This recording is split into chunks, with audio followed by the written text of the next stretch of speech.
당신이 생각하는 하나님은 어떻게 생겼나요? 하나님께서 천지를 창조하셨어요. 인간은 죄인이 되었고 우리들을 위해 아들 예수님을 보내셨죠. 예수님은 우리 죄를 위해 돌아가셨지만 부활하셨어요. 그 예수님을 잘 믿으면 돼요. 난 예수를 믿으니 거짓말해도 돈 받을 거야. 성령님은 안 떠나. 죄를 지어도 하나님이 다 이끌어 주실 거야.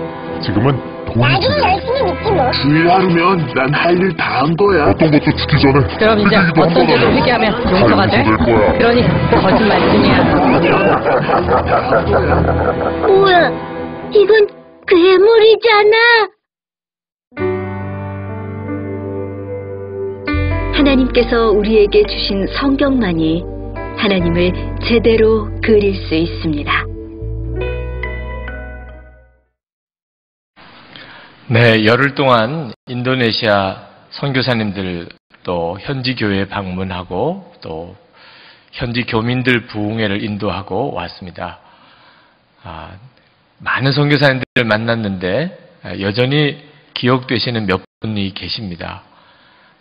어느 여선교사님 싱글이신데 자카르타까지 1시간 반 비행기를 타고 와야 되고 또 거기서 14시간을 또 배를 타고 들어가는 인도네시아에서도 가장 오진 섬에 들어가셔서 사역하시는 싱글인 여선교사님 또 만나 뵙고 젊은 부부이신데 어느 선교단체에서 99.9% 아주 강성 모슬렘들만 사는 마을에 들어가셔서 사역하시는 분이십니다. 선교사의 신분을 감추고 계신데 만약에 선교사라고 하는 신분이 드러나면 언제도 생명을 잃을 수 있는 그런 위험한 곳에 들어가 계시는 젊은 부부 선교사님도 보았습니다. 2개월 전에 수련회 오시기 2개월 전에 여 선교사님이 샤워를 하시는 중에 강도가 집에 들어왔는데 무슬림 성직자가 강도로 가장해서 선교사님을 마구 폭행을 하는 일이 있었습니다. 얼마나 두렵고 당황스러웠던 일이겠어요? 그런데 바로 그 2개월 전에 있었던 일을 겪으신 젊은 선교사님 내외도 보았습니다. 제가 선교사님들을 위해서 어떤 은혜를 끼치러 갔다기보다 그 인도네시아에 가 계신 선교사님들에게서 엄청난 도전을 받고 왔다고 해야 정확한 표현이 되겠습니다. 어떻게 이렇게까지 선교하실 수 있을까? 이런 어려움과 위험을 감당하면서도 어떻게 끝까지 그 선교지로 다시 들어갈 수 있을까? 어떤 때는 잘 믿어지지도 않았고 그 선교사님들의 용기에 대해서 정말 마음에 경외하는 마음을 가지게 또 되었습니다. 근데 그것이 성령이 주시는 마음이라는 것을 너무나 깊이 알 수 있었습니다. 성령님이 아니라면 결코 그와 같은 일을 생각할 수도 또 감당할 수도 없다는 것을 알았습니다. 우리 안에 오시는 성령님의 한결같은 소원은 땅끝까지 모든 족속에게 예수 그리스도의 복음을 전하는 겁니다. 이것이 사도행전에 일어났던 모든 성령 역사의 한마디의 요약이라고 할 수 있겠습니다. 사도행전은 성도들에게 성령이 임하시고 그리고 그 예수님의 제자와 성도들이 땅끝까지 주 예수님의 복음을 전하는 기록입니다. 여러분이 사도행전을 같이 읽어가시면서 조금 예민하게 성경을 보시는 분들은 사도행전 10장부터 그 중심 교회가 옮겨지고 있다는 것을 아마 느끼실지 모르겠습니다. 사도행전 1장부터 9장까지는 예루살렘 교회가 중심이고 사도행전 10장부터는 안디옥 교회가 사도행전의 중심 교회가 됩니다. 근데 하나님께서 예루살렘 교회에서 안디옥 교회로 세계 선교의 중심 교회를 옮기시게 되는데 거기에는 까닭이 있습니다. 예루살렘 교회가 이방인들에 대하여 마음의 문이 열리지 않았기 때문입니다. 이방인 선교가 처음부터 쉽게 잘 열리지 않았던 것은 이방인들이 복음을 거부했기 때문만은 아닙니다. 이방인들이 복음이 전해질 때 극렬하게 저항도 하고 핍박도 하는 일도 있었지만 이방인들에게 복음이 전해지는 일에 있어서 가장 큰 장애물은 오히려 예루살렘 교회 교인들의 마음에 이방인들에 대한 장벽이 있었기 때문입니다. 이 장벽을 뛰어넘기가 참 어려웠던 거죠. 복음이 이방인들에게 전해지기 시작을 했습니다. 사도행전 10장에 고넬료의 집에 성령이 임하게 되는 사건을 계기로 이제 이방인들도 예수를 믿고 그리고 성령도 받는 역사가 일어났습니다. 자, 그와 같은 소식을 들었을 때 예루살렘 교회 교인들의 반응이 굉장히 부정적이었습니다. 어떻게 베드로 당신이 이방인들의 집에 가서 그들과 함께 먹을 수 있단 말입니까? 여러분, 인도네시아를 다녀온 선교 보고를 여러분에게 드릴 때 여러분의 마음이 기쁘세요? 아니면은 불편하세요? 기쁘시죠? 불편한 분도 혹 있을지 모르겠네요. 네. 아마 다 기쁘실 겁니다. 제가 인도네시아에 갔더니 인도네시아에 놀라운 복음의 역사들이 일어나고 있고 또 우리가 현지인 교회를 갔더니 많은 간증거리를 얻었습니다. 라고 보고할 때 여러분의 마음이 아주 짜증이 나고 불쾌해지면 그건 정말 비정상적이죠. 그런데 예루살렘 교회가 그랬다는 겁니다. 고넬료의 집에 성령이 임하고 그리고 그들이 다 예수를 믿게 됐다는 이야기를 들었을 때 그들은 당장 무슨 생각이 들었냐면 어떻게 유대인인 당신이 이방인들과 함께 한 집에서 식사를 할 수 있었느냐. 베드로가 그 점에 대해서 해명을 합니다. 사실 저도 안 가려고 했어요. 안 가려고. 예수님의 제자들도 처음에는 이방인들에게는 전도하는 게 아닌 줄 알았다니까요.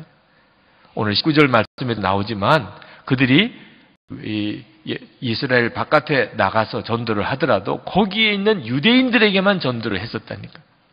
베드로가 나도 안 가려고 했어요. 그런데 하나님이 환상 중에 이방인들에게 가라고 분명히 제게 계시를 해주셔서 제가 갔었거든요. 그런데 갔더니 가서 제가 예수님에 대해서 설교를 하는데 성령이 먼저 임하지 않겠습니까? 그래서 성령이 먼저 임했으니 어떻게 해요? 제가 세례까지 그냥 베풀고 온 겁니다. 그 말을 듣고 예루살렘 교인들이 조금 마음이 풀렸어요. 아, 하나님이 특별하게 그런 역사를 행하셨나 보다. 그때까지도 예루살렘 교인들은 이방인들에게 복음을 전하는 것이 하나님의 계획이구나. 이런 생각을 가지지 못했어요. 참 답답하죠? 예루살렘 교인들의 마음이 이렇게 답답했어요.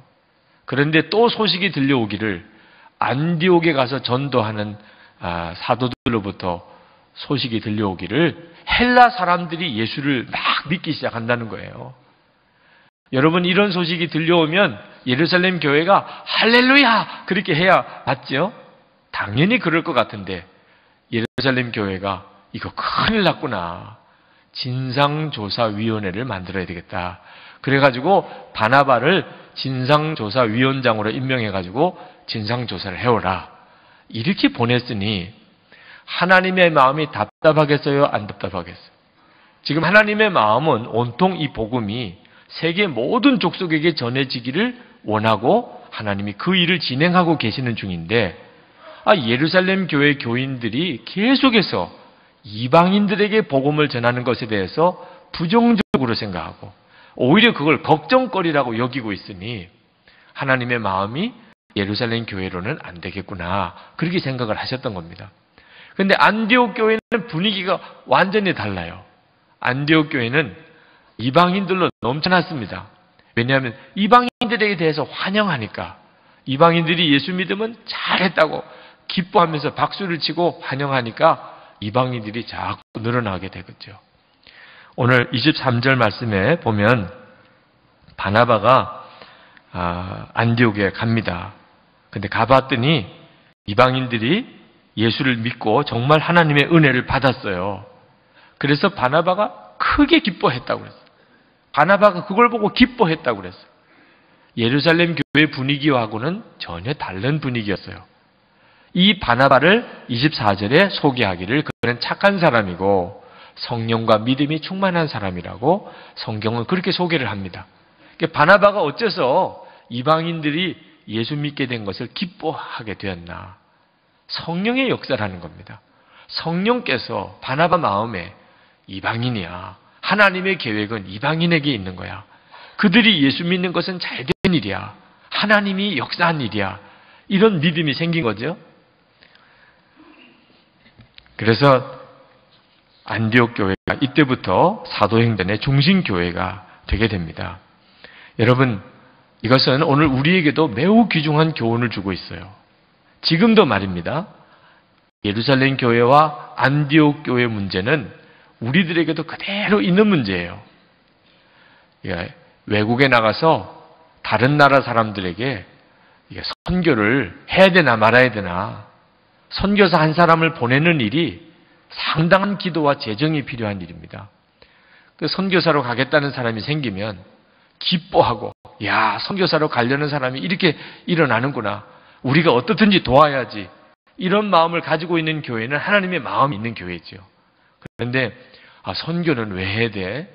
선교사님 도와주려면 또 이게 부담되는데, 지금도 그런 마음 가지고 있는 교회와 성도들이 있어요. 여러분들의 마음에 이 외국 사람들에게 다른 나라에 가서 복음을 전하는 이와 같은 일에 대하여 마음이 열려있는 사람은 하나님의 마음이 있는 사람. 근데 그 점에 대해서 마음에 갈등하는 사람, 심지어는 싸우는 교회가 있어요. 그 문제 때문에. 하나님이 벌써 그 마음이 떠난 교회가 됩니다. 자기 복을 걷어차는 거죠. 21절에 보시면 주의 손이 그들과 함께 하심에 수많은 사람들이 믿고 주께 돌아오더라. 하나님이 함께 손을 얹어주시는 역사가 있다는 거예요. 그 역사가 어떤 역사냐? 이방인들에게 복음을 전하는 하나님의 계획에 대해서 나도 마음이 같이 열려있는 그런 성도와 교회에 대하여는 주의 손이 함께 하신다는 거죠. 26절에 보면 안디옥 교회에서 처음 교인들이 세상 사람들로부터 그리스도인이라는 이름을 듣습니다. 우리가 예수 믿는 사람을 그리스도인이다, 크리스천이다 그렇게 말하죠. 이런 말이 언제 처음 들렸느냐? 예루살렘 교회가 아니에요. 안디옥 교회에서 그리스도인이라는 말을 교인들이 처음 듣게 됩니다. 이 말은 이방인들에게 복음을 전해야 되겠다는 마음을 가지고 있는 성도야말로 그리스도인이라고 불리움을 받을 자격이 있다, 이런 뜻이죠. 또 27절에 보면 안디옥 교회가 개척교회 형편인데 모교회인 예루살렘 교회를 구제비를 보내요. 흉년이 들어서 다 어려울 때가 됐는데 안디옥 교회가 우리 모교회 예루살렘 교회에 구제비를 보냅시다. 그래가지고 구제비를 모아가지고 구제비를 보냅니다. 모교회가 개척교회를 도와야 돼요? 개척교회가 모교회를 도와야 돼요? 그런데 안디옥 교회의 경우에는 개척교회가 모교회를 돕는 일을 하게 됐다는 기록을 하고 있어요. 왜 이 기록을 꼭 썼을까요? 하나님께서 안디옥 교회와 함께 하셨어요. 그래서 돕는 교회가 된 거예요. 돕는 교회가 축복받은 교회죠. 이방인 선교에 대해서 마음이 열려있는 교회는 돕는 교회가 되는 복을 받습니다. 이번에 인도네시아 수련회를, 선교사님 수련회를 갔다가 선교사님들이 그렇게 감사하는 인사를 들었습니다.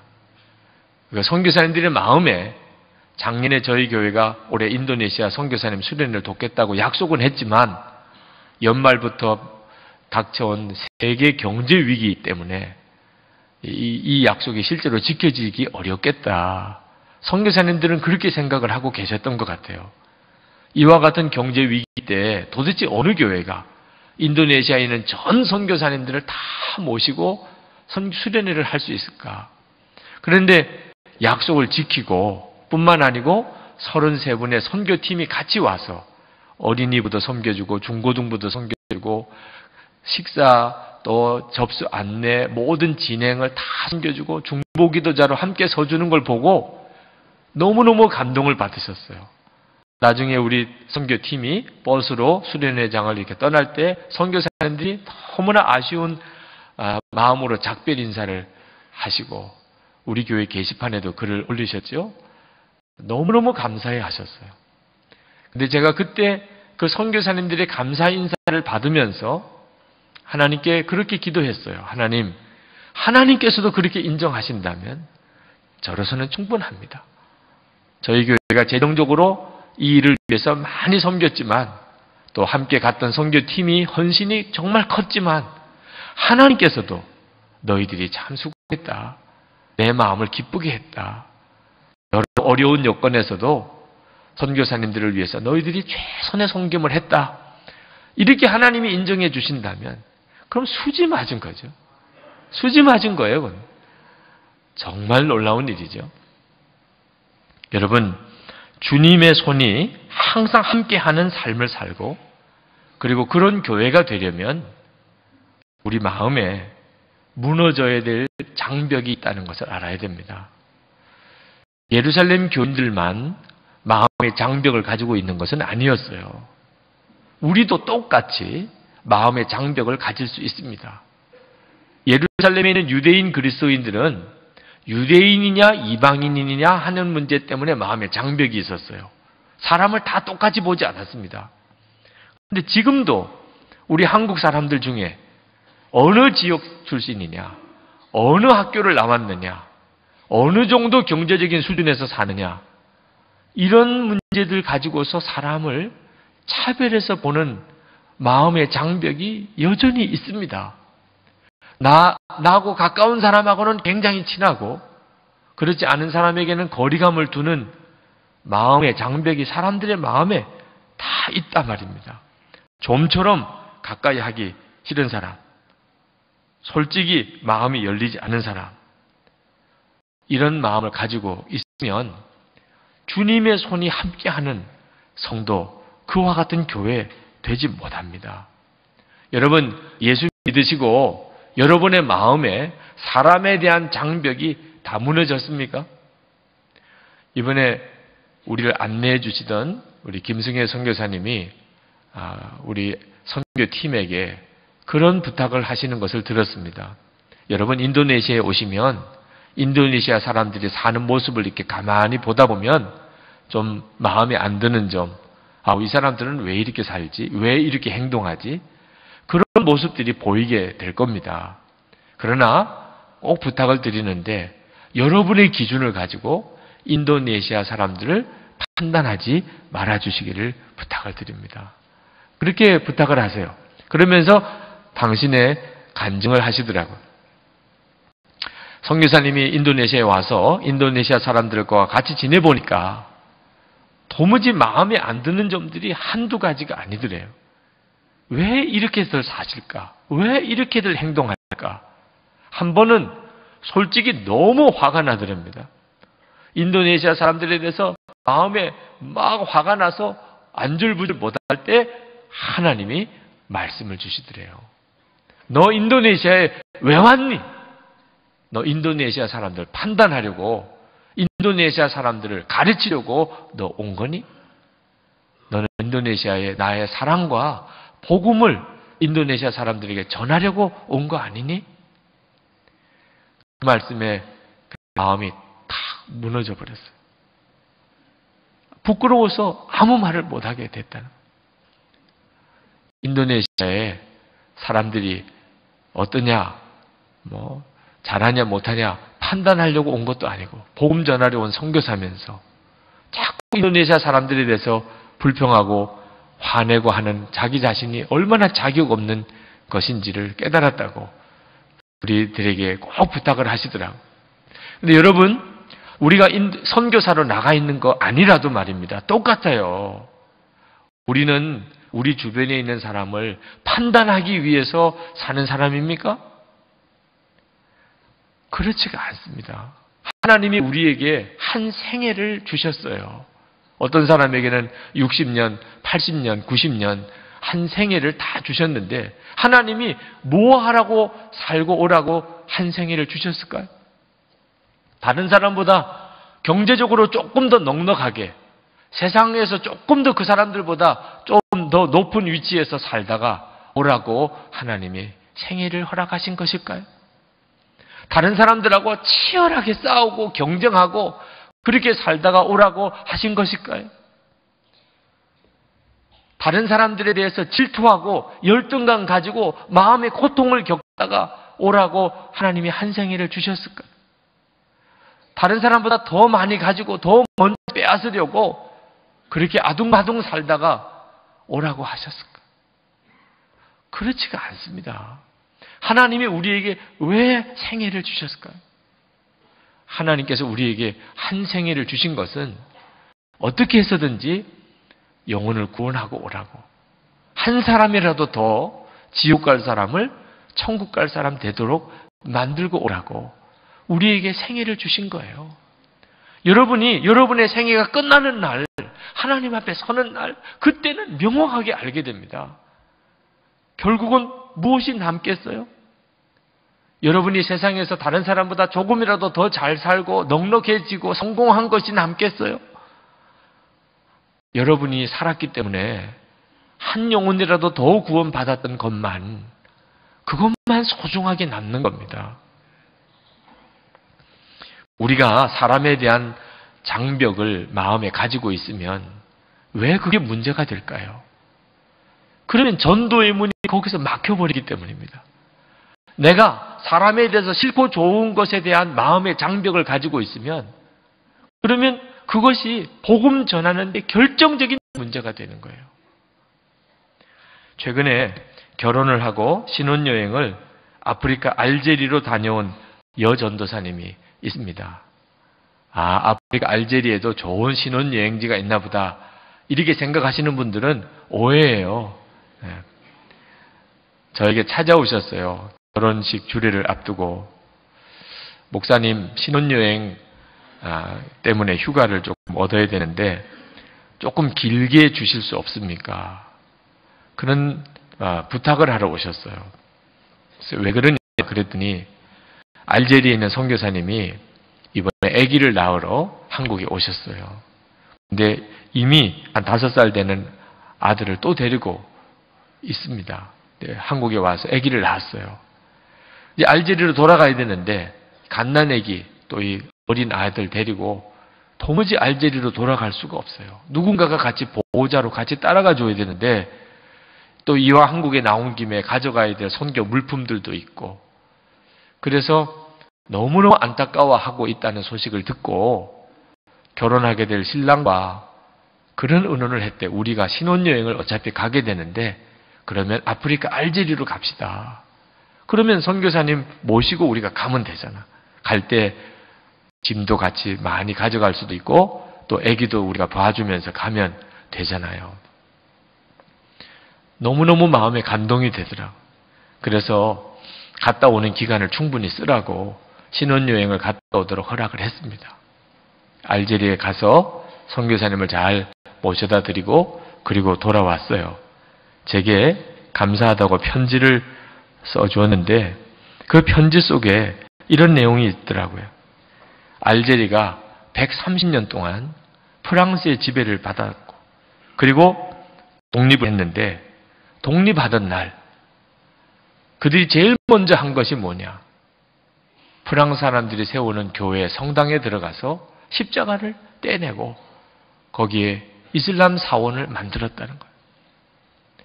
130년 동안 그렇게 예수 잘 믿는다는 프랑스 사람들이 얼마나 못되게 굴었는지 마음에 아주 원한이 맺혔어요. 원한이. 그래서 독립하는 그날 그들이 제일 먼저 한 것이 알제리에 있는 세운 모든 교회와 성당에 있는 십자가를 다 떼냈다. 그리고 알제리는 회교국가가 돼버리고 말았어요. 너무너무 마음이 안타깝더라. 여러분 이것은 지금 우리들에게도 동일하게 주어진 교훈입니다. 우리가 우리 마음에 사람에 대한 장벽을 가지고 있으면 그러면 바로 전도의 문은 다 막혀버려요. 식민지 시대에 그때 지배 국가였던 나라 국민들의 마음에 피지배 국가인 그 알제리 사람들이 어떻게 보였을까요? 얼마든지 무시해도 되고 얼마든지 착취해도 되고 그리고 멸시의 대상, 종처럼 부리는 대상이었다만 사람에 대한 마음이 달라요. 그것이 얼마나 무서운 결과를 나중에 가져왔는지. 이 일이 그 알제리를 식민 지배했던 프랑스 사람들만의 문제가 아니라고 말합니다. 지금도 예수 믿는 그리스도인들의 마음은 사람들의 마음의 장벽이 무너지는 것이 정상이에요. 그렇게 되어지는 것이 복음의 능력이에요. 그럴 때만 사람들에게 전도의 문이 열리게 된단 말입니다. 어느 목사님께서 군목으로 계실 때 한 미혼 장교를 전도하려고 그렇게 애를 썼는데도 마음을 열지를 않는 겁니다. 하루는 아주 작정을 하고 예수를 전했습니다. 그랬더니 이 장교가 자기는 예수 안 믿기로 결단을 했다는 겁니다. 아니 세상에 왜 그렇게 하셨냐고. 그랬더니 대학 시절에 하숙할 때 이야기를 해요. 얼마나 예수를 열심히 잘 믿는 아주머니가 집 주인인지 결국은 교회를 나가게 됐다는 거예요. 그렇지만 그렇게 예수를 잘 믿는 그 아주머니가 이해가 안 되는 점이 하나 있더라는 거예요. 같은 교회 집사님을 그렇게 험담을 하고 안 좋게 말을 하는 거예요. 같은 예수 믿는 사람들끼리 왜 그러실까? 나중에 알고 보니까 남대문 시장에서 같은 업종으로 장사를 하시는데 그 옛날에 미군 부대에서 나온 물건들을 받아다가 파는 그런 일을 하시는 집사님이에요. 근데 어느 날 집에 전화가 왔는데 그 주인 아주머니가 전화를 받더랍니다. 근데 그 큰 소리로 뭐라고 그러냐면 뭐라고? 그 집사가 경찰에게 붙잡혀 갔어? 할렐루야! 그때부터 자기는 정말 교회는 가기 싫더래요. 도대체 예수 잘 믿는다는 게 뭔가 그런 생각이 들더래요. 그때부터 자기는 교회 안 나간다. 교회 안 나가기로 아주 결심을 했다는 거예요. 여러분, 예수 믿고도 사람에 대한 마음의 장벽을 해결하지 못하면 왜 하나님이 이 문제를 그렇게 답답하게 여기실까? 예루살렘 교회에서 안디옥 교회로 사명의 촛대를 옮기시는 이유가 뭘까? 전도의 문이 다 막혀버리기 때문입니다. 나중에 하나님 앞에 갔을 때에서야 그 사실을 알게 될 때 얼마나 두려운 일이 되겠나 말입니다. 그러나 여러분, 예수 믿는다고 마음의 장벽이 한순간에 다 쉽게 해결이 됩니까?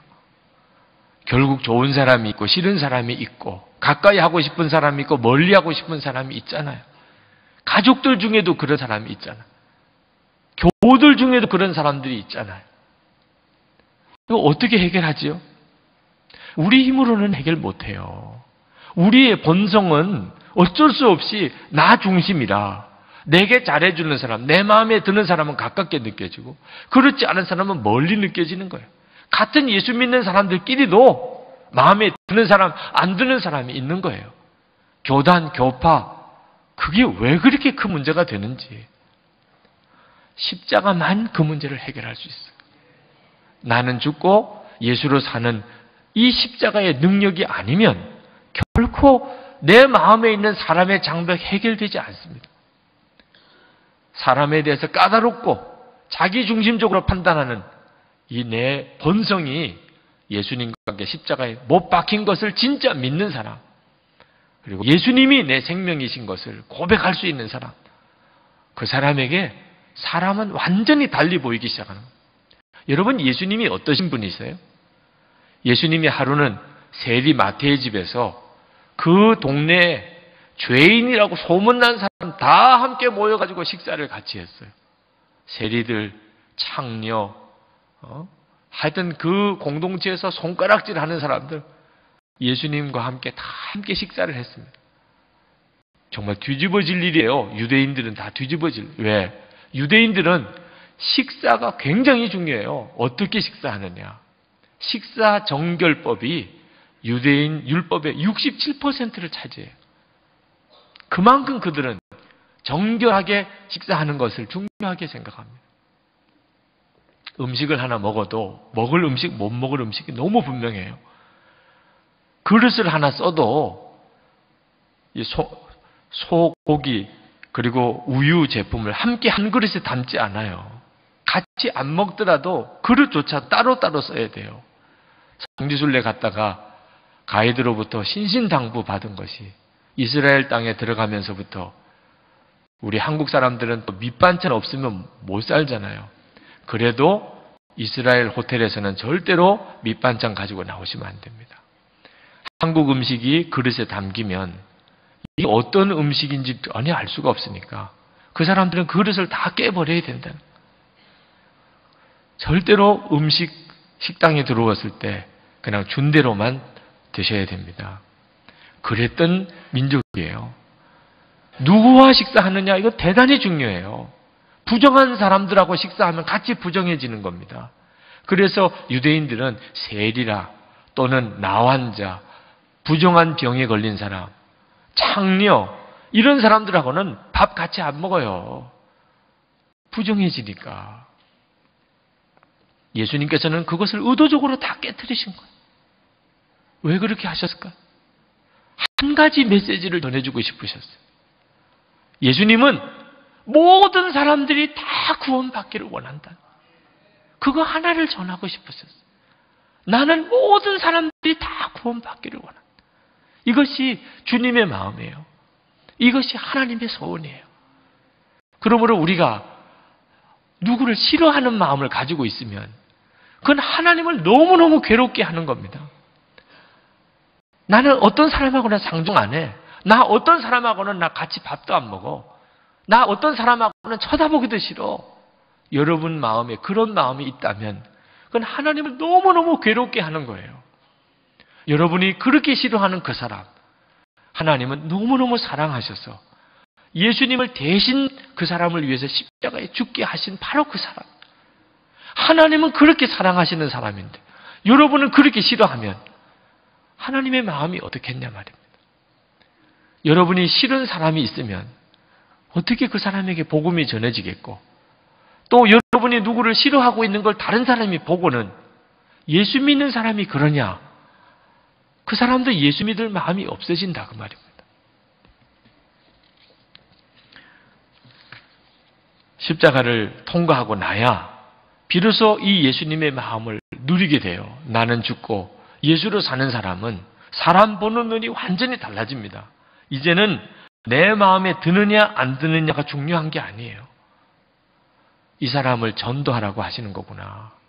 이 사람에게 생명의 복음을 전하라고 하시는 거구나. 누구를 만나든지 기준은 오직 그 기준입니다. 아, 하나님이 이 사람에게 복음을 전하라고 하시는 모양이구나. 사랑 못할 사람이 없지요.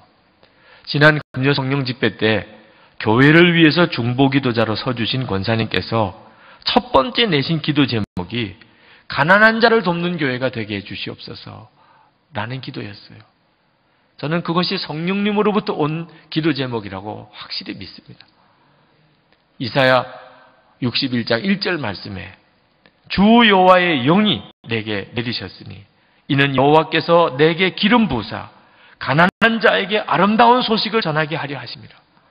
성령을 받았다면 가난한 사람에게 기쁜 소식이 된다는 거예요. 예수님은 이것이 예수님에게 이루어진 예언이라고 말씀하셨어요. 그러므로 누구든지 예수를 영접했고 누구든지 성령 받은 교회라고 한다면 반드시 그 다음에는 가난한 사람들이 기뻐요. 성령 받은 사람, 성령 받은 교회가 옆에 있다면 가난한 사람이 기쁜 일이 생겨요. 왜? 가난한 사람들에게 마음이 가게 돼 있으니까. 제가 부산제일교회를 목회할 때 지금도 제 마음에 기억나는 것. 다른 일들은 다 가물가물 이제 잊혀지지만 그래도 끝까지 기억나는 거 한 가지가 있다면 행여자들을 급식하며 도왔던 일입니다. 그 일이 시작된 것은 부끄러운 일이에요. 어느 날 교회 행여자가 구걸을 하러 왔다가 경찰관이 와서 교회에서 그 행여자를 멱살을 잡고 끌어내는 일이 있었습니다. 그분이 술을 많이 드시고 교회 사무실에서 거의 행패를 부리셨어요. 그러니 교회 사무실에 있는 사무 간사님이 너무 무서우니까 파출소에 신고를 하고 경찰이 와서 그 사람을 끌어냈어요. 그런 일이 교회에 많이 있었습니다. 근데 그 사람이 끌려나가면서 소리 악을 쓰면서 소리를 지르는 거예요. 이것도 교회냐? 도와달라고 왔는데 경찰 불러다가 끌어내는 이게 교회냐? 막 소리를 지르면서 욕을 하면서 나가는 거예요. 저희들은 얼마든지 사정이 있었어요. 도무지 감당을 할 수가 없는 사람이었어요. 그렇지만 제 마음에 그 행여자의 소리가 잊어지지가 않아요. 예수님이라도 그렇게 하셨을까? 예수님이라면 절대 그렇게 하실 리가 없었을 것 같아요. 그것이 제 가슴에 정말 주님의 명령처럼 와닿았어요. 그 다음부터 행여자들을 보는 눈이 달라졌어요. 행여자들을 그들을 섬기고 그들에게 입을 옷을 드리고 밥을 해드리고 하다가 나중에는 200명이 넘는 분 아침 식사를 해드려야 됐어요. 교인 전체 교인 수가 300명이 되지 못할 때. 그렇지만 그 일만 기억나요. 나중에 하나님 앞에 갔을 때도 아마 그 일만 기억될 것 같아요. 사람들을 보는 눈이 달라져요. 예수님의 마음을 품으면 사람들 보는 눈이 달라져요. 복음은 사람을 귀하게 여기게 만듭니다. 그러나 이렇게 사람들을 베풀어주고 다른 사람을 받아주고 사랑하고 하다 보면 어떤 때는 정말 지칠 때도 있어요.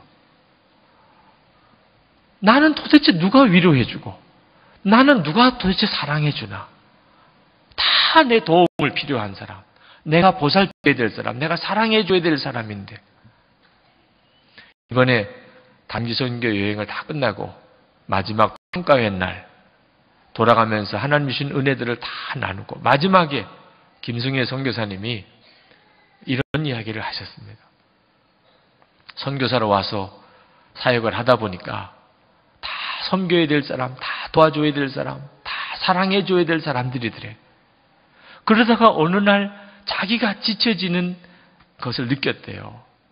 누가 나를 위로해주나? 나는 도대체 누가 사랑하나? 그런 생각이 들더래. 나도 좀 누구로부터 사랑받고 싶고 누구로부터 위로받고 싶은데 그런 생각이 들어서 너무너무 힘들어졌어. 근데 그때 하나님의 마음에 일어나기를 내가 너를 위로하잖아. 내가 너를 알잖아. 내가 너를 사랑하잖아. 그 하나님의 마음이 들리면서 막 펑펑 울었다는 거예요. 그리고 그 다음부터 그래, 하나님이 나 위로하시고 하나님이 나 사랑하시면 됐지. 그래서 섬길 힘이 다시 생기고 사랑할 힘이 생겼다는 거죠. 오늘 이 시간도 마찬가지예요. 십자가에서 하나님이 우리에게 주시는 축복이 뭡니까? 왜 나를 그렇게 사랑하시고 왜 나를 그렇게 위하시는지. 예수님은 나와 함께 죽으신 것뿐만 아니고 이제는 나를 통해 사신다 말입니다. 오늘 이 시간 여러분에게 그 은혜가 충만하게 있으시기를 축복합니다. 이제 기도하실 때 하나님, 혹시 제 마음에 사람에 대한 장벽이 나도 모르게 가지고 있은 게 있었습니까? 내가 싫어하는 사람, 가까이 하기 원하지 않는 사람, 그런 사람이 내 마음에 있었습니까? 가족 중에, 교우 중에, 또는 내 이웃 중에 있었습니까? 자기를 죽일지도 모르는 사람들에게도 복음 들고 들어갔던 그 젊은 선교사 부부를 생각했어요. 그 사람 안에 역사하는 성령님이 지금 내 안에도 역사하시는 그 성령님 아닙니까? 나를 죽이려고 하는 사람일지라도 십자가에 굳게 서보면 사랑할 수 있는 힘을 얻게 됩니다. 하나님 역사해 주옵소서.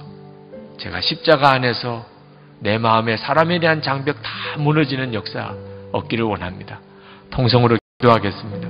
은혜와 사랑에 충만하신 아버지 하나님, 도우시고 역사해 주옵소서. 오늘도 사랑하는 성도들에게 주의 은혜를 더하여 주시기를 원합니다. 은혜와 은혜로 도와주소서. 하나님의 놀라우신 은혜의 능력을 부어주소서. 하나님, 생명의 역사 허락해 주소서. 은혜의 역사 허락해 주소서. 아버지 하나님, 나의 하나님 앞에 간구하고 소원합니다. 사랑하는 성도들에게 주의 은혜를 더하여 주시기를 원합니다. 아버지 만나 주소서. 마음에 위로해 주소서. 주님이 친히 채워주소서. 주의 십자가로 놀라우게 하나님 역사에 주옵소서. 내려오신 하나님의 역사하심을 믿습니다. 우리 가운데 함께 하시는 주님의 역사를 믿습니다. 성도들을 받아주소서. 위로해 주소서. 축복해 주소서. 기름 부어 주소서. 주님을 바라보는 눈을 온전히 열어주소서. 사람을 바라보는 눈도 온전히 뜨게 해 주옵소서. 사랑하지 못할 사람 아무도 없고 받아주지 못할 사람 아무도 없음을 주님 고백합니다. 아버지 하나님, 우리의 마음의 심령에 하나님이 기뻐하시는 그 마음 주셔서 주의 손이 항상 함께하는 그 축복의 삶을 살게 하여 주시옵소서.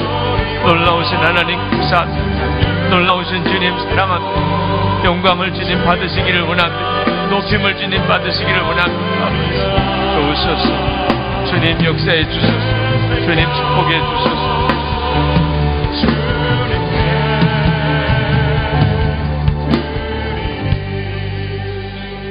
은혜와 사랑이 많으신 아버지 하나님, 이 시간에 하나님께 예배드리러 함께 모인 모든 성도들 위해 주의 말씀과 함께 성령을 부어주시옵소서. 십자가 우리의 마음에 분명히 세워주옵소서. 우리 마음에 우리도 알지 못하게 사람에 대해서 가지고 있는 인색한 마음 또는 싫은 마음, 주님 이 시간 다 무너지게 되기 원합니다. 하나님, 초대교회 예루살렘 교인들 안에 이방인들에 대한 마음의 장벽이 무너지지 않았기 때문에 하나님의 촛대가 옮긴 것처럼 우리도 그렇게 될까 두렵습니다. 예수님 의지합니다. 주님의 십자가만 붙잡습니다. 우리의 사악한 본성, 이기적인 본성은 예수님과 함께 이미 십자가에 못 박혔습니다. 예수님의 마음을 부어주시옵소서. 주님, 사랑하는 성도들의 삶 속에 주의 복음의 능력이 놀라우게 흘러가게 하소서. 하나님의 위로하심과 사랑을 주소서. 생수의 강처럼 우리 주위에 있는 가족들에게, 교우들에게, 이웃들에게 주님 은혜의 강처럼 흘러가게 해주옵소서. 성도들의 삶을 축복합니다. 우리가 하나님께 예배드리고 우리의 마음을 다하여 하나님께 헌금을 또한 봉헌해 드립니다. 아버지 하나님, 사랑하는 성도들의 마음의 중심과 그 형편을 아시는 하나님, 이 시간에 사랑하는 성도들에 드려진 헌금을 축복해 주시고, 그리고 하나님 기뻐하는 뜻대로 사용되기도 하시고, 그리고 성도들에게 복을 주옵소서. 마음의 심령에 충만한 은혜를 주소서. 육신의 강건함을 주소서. 부부 사이에 아름다운 하나님 관계를, 자녀들을 축복하여 놀랍게 세워주시고, 부모님들을 행복하게 하는 자녀들이 되게 하소서. 기업을 축복하셔서 주의 일할 힘 있게 하시고, 하나님 나라와 민족을 위해서 일할 사명자들이 다 되게 해 주옵소서. 이 땅을 긍휼히 여기소서.